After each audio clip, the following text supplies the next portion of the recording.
Hello, welcome to the second webinar in our series on mental health and performing artists. I'm Dr. Nancy Kadel. I'm acting as host today, and these webinar recordings really started as a mental health work group as part of the International Association for Dance Medicine and Science. Our goal with these webinars is to provide you with mental health tips, to explore any mental health issues that can be arising from the consequences of this global crisis, as well as to promote resilience in the face of these difficult times. We'd also like to offer our heartfelt sympathy for any of you or you with friends and family that may have contracted the virus, and especially for any of you who've suffered a loss.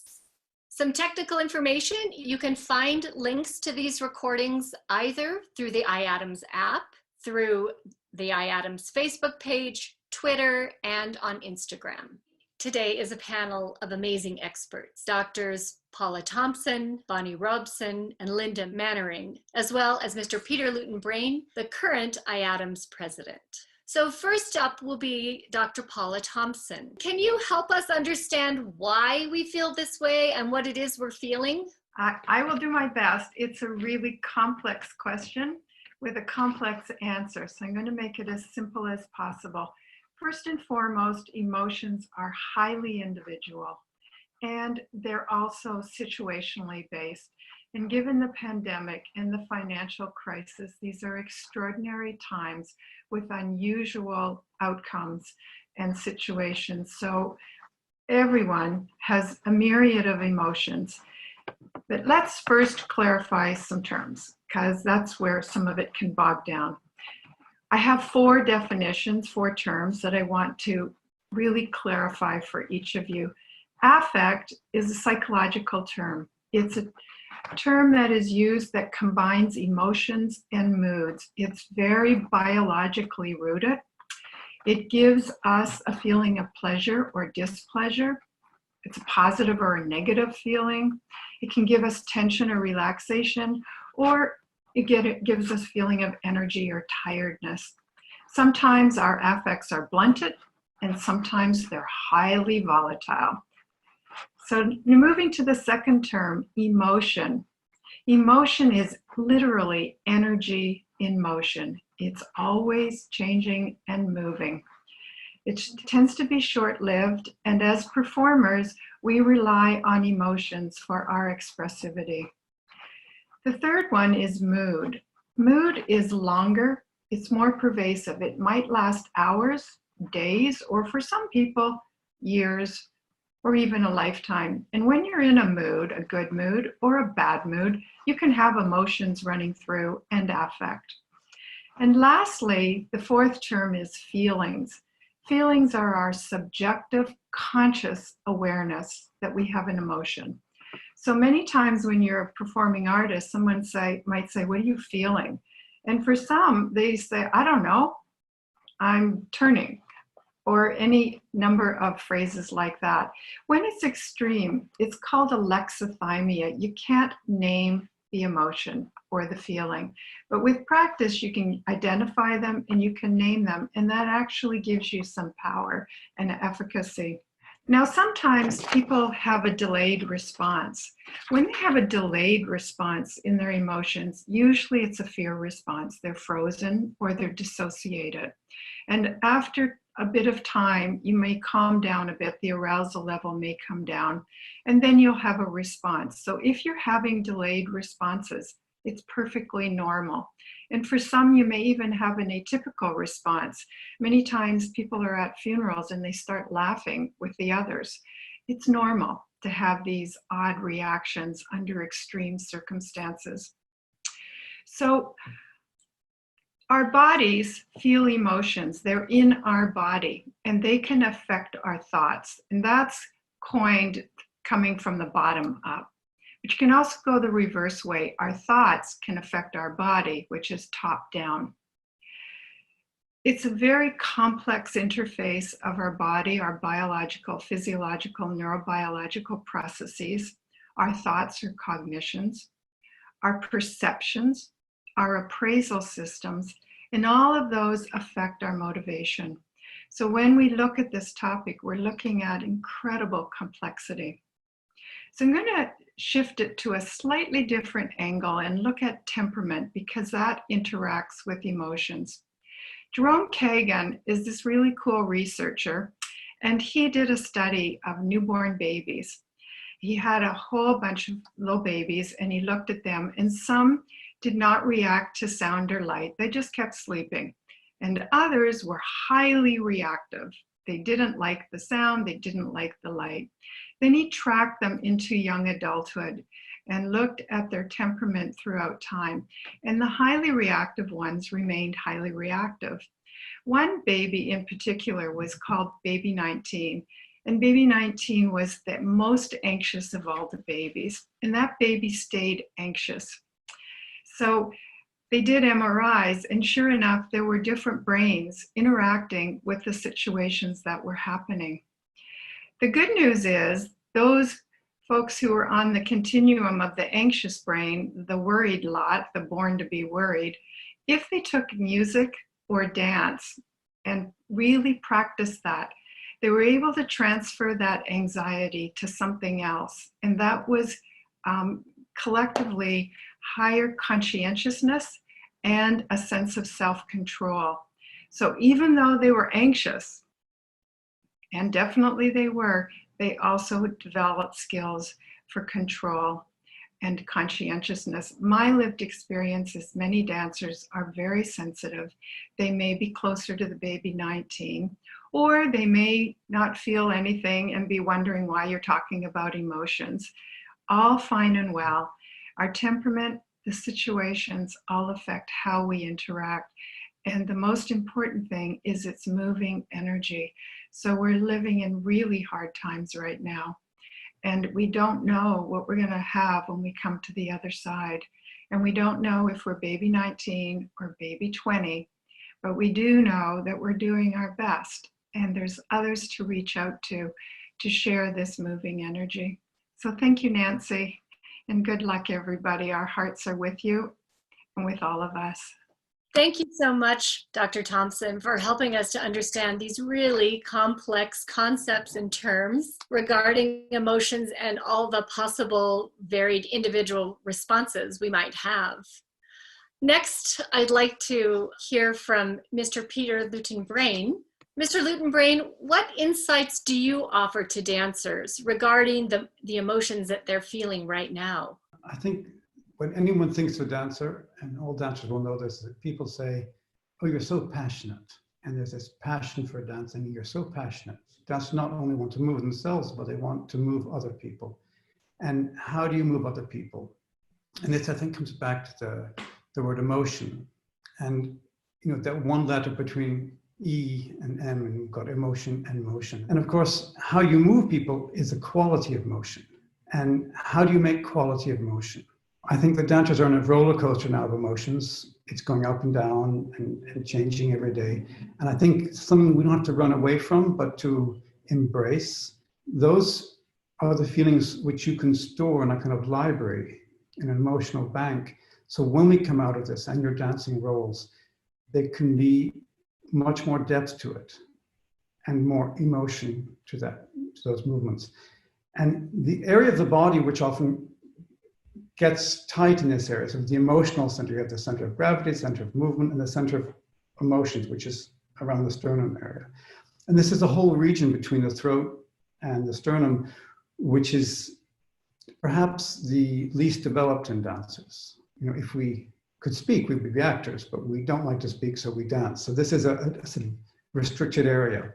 So I'm going to do a little exercise to use this period, because it may well be tighter in this period, because we might wake up at 4 in the morning just thinking, what am I going to do? And it may be a bit tighter, a bit more useful. So we're going to do a little exercise to feel that and improve your emotional quality, your dancing, which you then can use when you get back.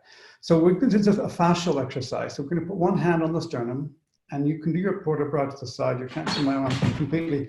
Start from the wrist, and you move the wrist, the elbow, until you feel the sternum moving. And at that point, my heart is moving, pericardium heart, and then you do the movement. Now, the way you can create to move somebody else. If your heart moves, their heart moves. And this is a process through mirror neurons. So if you do a movement without your heart, it's a movement. If you wait for that heart to move, that pericard moving, and you wait, and then you do the movement, this is a dance gesture. So it's full of emotions. So you can practice this, all the movements you want, until that starts to move the skin on your sternum.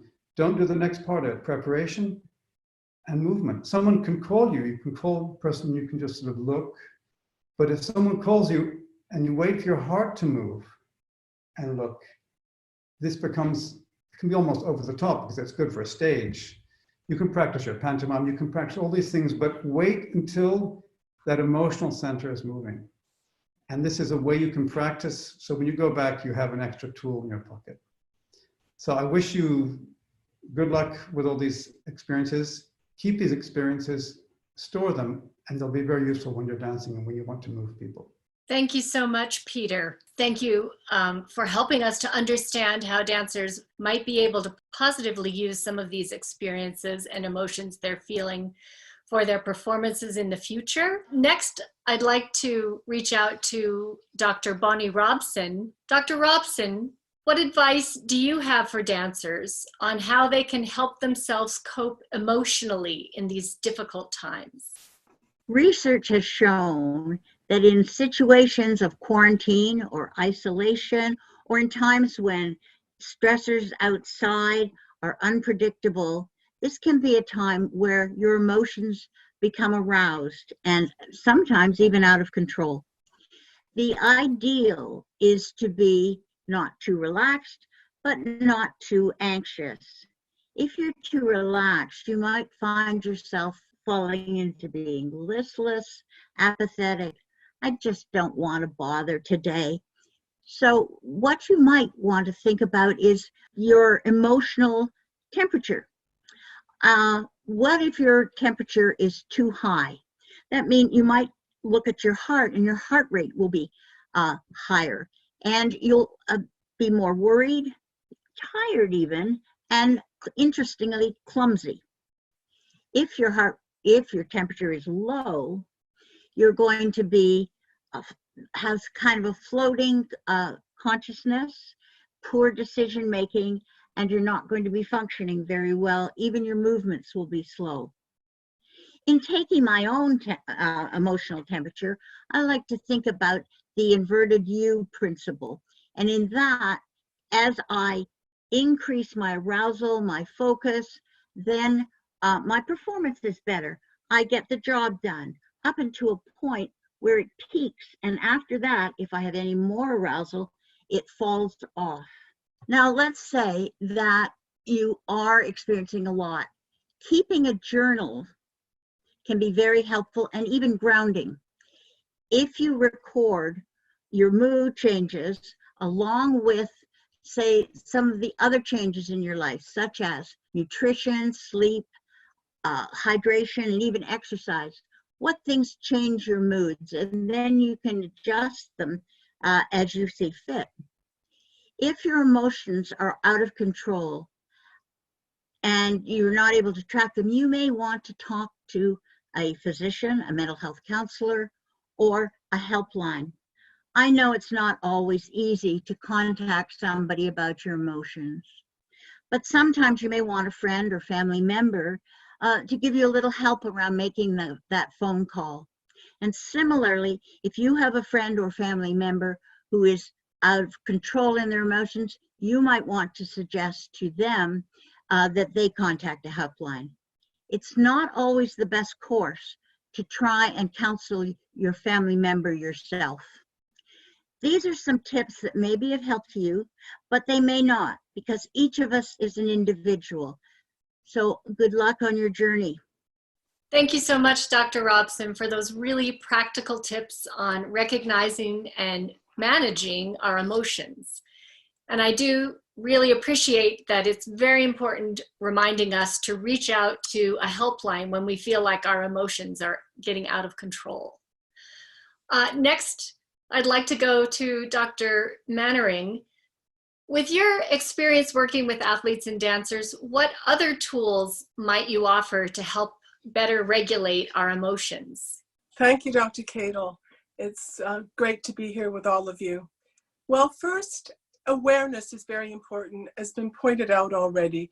If you can recognize what you're feeling, is it nervousness? Is it sadness? Is it anxiety? Is it fear? Or is it something that you just cannot put your finger on?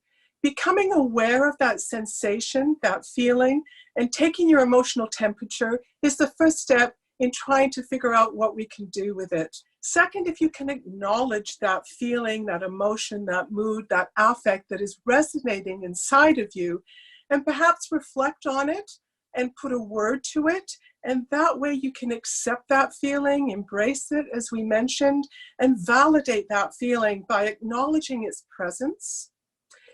Even if you cannot put a label or a word to it, you can have that sense of what that feeling is. I once spoke to someone who told me that he felt wrong. He didn't feel right. He felt off. He was off kilter. And he couldn't describe his sense with a technical word. But I thought, how authentic is this description? Because oftentimes we have this sense of upsetness that we can't really get a handle or a word on. And that's okay. To acknowledge that and try and reflect on it and figure out what's happening is an important step in trying to figure out what we're going to do to regulate our senses of emotion. Second, you may want to try and locate that sense of feeling or distress or upset, where it lies in your body. Where is it arising from? Ask yourself, where is this sensation coming from? Where is it emanating from? Is my stomach, for example, the seat of this fear and this anxiety?